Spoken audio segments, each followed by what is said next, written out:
Hello and welcome. Today, we're going to tackle one of the buzziest and honestly most misunderstood words out there, innovation. But we're going to do it a little differently. We're going to treat it like a cookbook, breaking it down into actual recipes from some of the smartest people who've ever studied it. So let's open this thing up and get started. So let's just start with the biggest myth of them all. When you picture a huge breakthrough, what do you see?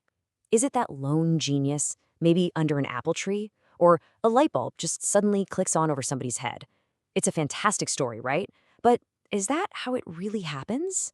Well, the answer from the people who actually do this stuff is a resounding no. Innovation isn't some kind of magic trick or random bolt of lightning. It's a discipline. It's a process. It's a lot more like cooking, something you can learn, you can practice, and you can get really good at. And today, we're sharing those recipes.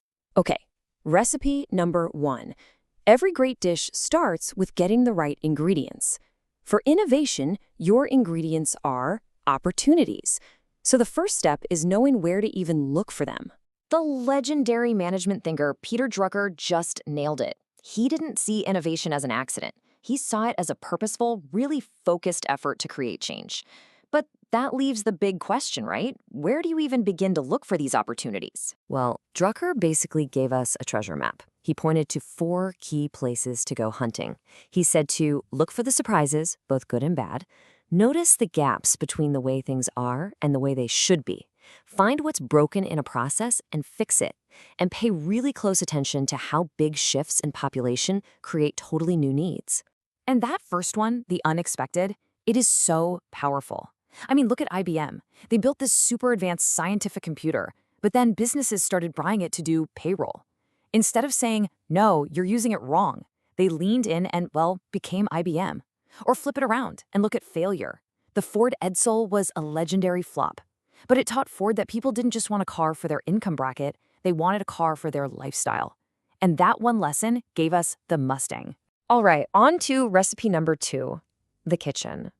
Just like when you're cooking, the space you're in, both physically and culturally, has a massive impact on what you're able to create. Now here is a fantastic, totally counterintuitive idea from the writer Stuart Brand. We all have this image of innovation happening in these shiny, new, futuristic buildings.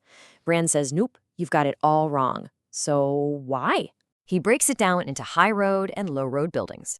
High road buildings are gorgeous, but they're rigid. You're afraid to scuff the walls. Low road buildings, on the other hand, are cheap, a little messy, and totally adaptable. They basically give you permission to experiment. The classic example is MIT's Building 20. It was this temporary wooden building where you could literally just saw a new doorway if you needed one. It was a hotbed for breakthroughs precisely because no one was afraid to make a mess. Okay, so if a single building can be a kitchen for new ideas, let's zoom out. What happens when the kitchen is an entire city? Why do some cities become these incredible hubs of innovation, while others just don't? The urbanist Richard Florida has a really cool theory about this. He says it all comes down to the people climate. His work shows that the most innovative cities, they don't just have tech companies. They have a deep pool of creative people, a high rate of new patents, and, this is the big one, they are diverse and tolerant. That openness acts like a magnet for talent, and you get this amazing cycle of innovation and growth. So we've got our ingredients, and we've got our kitchen. Now for recipe number 3, the mindset. This is the secret sauce. It's all about what's going on inside our own heads when we're trying to be creative. Well, according to Teresa Amabile from Harvard, creativity really comes from 3 things. You need expertise, your knowledge. You need creative thinking skills, your imagination. And then there's the secret ingredient, intrinsic motivation. That's the passion, the curiosity, the love of the work itself. And here's the kicker. That's the one thing that leaders and managers can actually influence the most. All right, let's stick with mindset for a second, because I want to throw another game-changing idea at you. We're all taught that to win, you have to build the best product. But what if that's just plain wrong? This brings us to Clayton Christensen's famous theory of disruptive innovation. It's this fascinating process where a new product, one that often looks kind of clunky or inferior to the mainstream stuff, grabs a foothold with customers at the bottom of the market. And then slowly but surely, it gets better and moves up, eventually kicking the old industry leaders to the curb. So here's the crucial difference. Most big companies are amazing at what's called sustaining innovation. That's just making good products a little bit better for their best customers. But disruptive innovation is about making something simpler, cheaper, and way more accessible for a whole new group of people.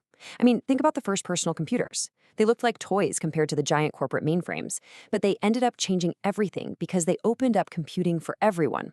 And that brings us to our final recipe.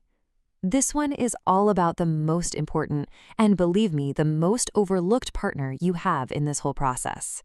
So after everything we've talked about, the big thinkers, the creative spaces, the different mindsets, who do you think is the one person we almost always forget to give credit to as an innovator? It's your customer. Yep, we have this tendency to think of them as just passive people who buy our stuff. That is a huge, huge mistake. They are active collaborators in innovation. The economist Amar Bideh has this great term for it, venturesome consumption. It's the idea that your early adopters are basically entrepreneurs. They are taking a risk on your new, unproven thing. They're the ones experimenting with it, finding new ways to use it that you never dreamed of. In a very real sense, they are co-creating the final product with you. This goes way beyond just running a focus group. The real magic happens when you give your customers the tools to create for themselves. The most innovative companies aren't just asking for suggestions anymore. They're literally handing over the toolkit. So let's just boil it all down, shall we? Innovation is not magic, it's work. It's a skill you can learn. It happens best in flexible, even messy places. It wins by making things simpler, not more complex. And maybe most importantly, you have to treat your users not just as customers, but as your most valuable creative partners. Look, these ideas aren't some corporate secrets locked away in a vault. They are recipes, tested over decades, and they're available for anyone to pick up and use. So now you have the cookbook. The only question left is, what are you going to create?